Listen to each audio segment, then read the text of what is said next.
So, we have some pretty big news, and that's an understatement, to announce about Gran Turismo 7 on the channel today, and this is something which I covered in a video before, but at the time, quite some time ago now, it was more of a rumour, more of speculation based on some of the ways that things were worded regarding Gran Turismo's development. Now we have absolute confirmation from Jim Ryan, the president of Sony, that Gran Turismo 7 is confirmed to be both a PS4 and a PS5 release. This goes completely against what was initially announced, that it was going to be a PS5 exclusive, so that has fully changed. Now, the quote, for those who are interested in it, reads as follows. I also want to confirm today that moving forward, PlayStation first-party exclusive cross-gen titles, both digital and physical, will offer a $10 digital upgrade option from PS4 to PS5. And here's the crucial point.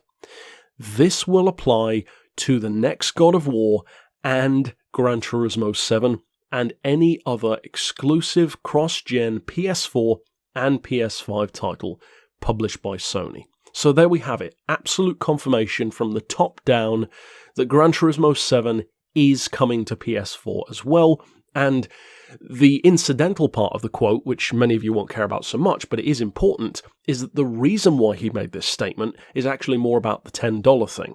Because for those who didn't know, if you, for example, purchased a premium game on PS4, and then wanted to get it on the PS5, you'd have to pay the full price again for the game.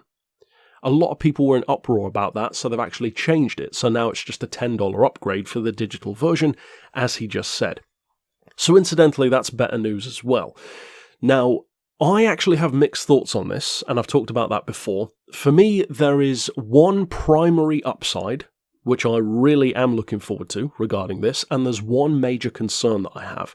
So I'm going to briefly get into those, and then you can put your thoughts down below, whether you agree or disagree with my statements, maybe some concerns or hopes that you have. Because I know for the most part, the majority of us are going to be happy about this, because if you can feasibly get Gran Turismo 7 on your existing PS4 to accompany GT Sport, well, surely that's better than paying hundreds of pounds to get a PS5, which for the most part you can't even find anyway.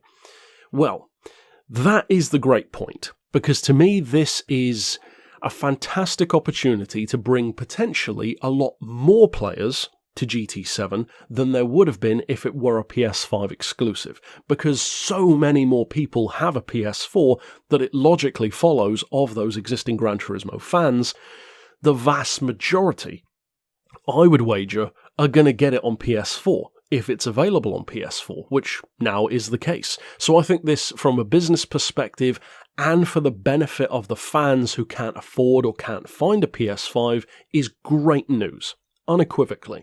However, the downside which I foresee, and I'm going to hold off my full judgment, negative or positive, on this until we actually see both versions. And for those who are wondering, I am going to try and get both versions. My primary aim is to play it on the PS5. I'm not buying a PS5 until we get closer to Gran Turismo 7's release, and when it gets easier to find one at least, which is going to be some time based on the way things currently are, but I do hope and plan to get the PS4 version as well, if nothing else to do a comparison. Hopefully you can share game saves, because I don't really fancy playing through a whole game twice, but again, that remains to be seen. Going back to the issue which I have though, the concern which I have actually has nothing to do really with Gran Turismo 7 being, not good enough, if you will, on PS4. The concern which I have is actually all about Polyphony, because if we look to Polyphony's track record, which speaks louder than words, the consistent thing which we've seen from them is that even when they're making one game at a time, we see consistent delays, changes to what things are going to be in there. We see cars and vehicles promised, confirmed, and even sometimes developed, such as the Lamborghini Espada, the Time Attack Civic, a number of other vehicles which have been seen to be digitally rendered well within GT Sport's release schedule, but then sometimes even promised or heavily talked about and not delivered. Delayed. kept back for the next game. We saw the same thing happen on GT6 going into GT7. We had certain Vision GT dealerships such as Bugatti and Hyundai which never arrived in the game. And one of the issues that I had with that is that the promo visuals shown for the Bugatti Vision GT were shown on Monaco, as were, in fact, no, the Hyundai was shown on Monaco, I should say. That means that they used the GT6 engine to have those cars in the game, but they decided not to give us those cars and to hold them back for GT Sport. So, as I said, the track record is there that they do make deliberate choices to hold things back, even though they can play on a current console. They also delay games a lot. We already see a long gestation period for developing the next game. And all of this concerns me because if that's what they do when they're just making one game at a time, well, imagine when they're trying to make a game on 2 different consoles to 2 different standards. And if you're saying, well, it's the same game on 2 consoles, so it shouldn't be that difficult. Well, if that's the case, I'm going to be even more angry. Because if there's no significant advantage over the PS5 version, well then that begs the question, why does it even exist?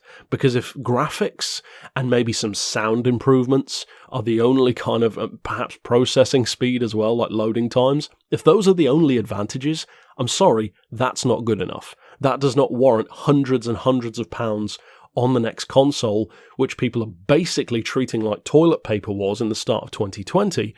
That's not an acceptable improvement for a game being on PS4, which you've already owned, to a PS5, which you virtually have to sell a kidney for.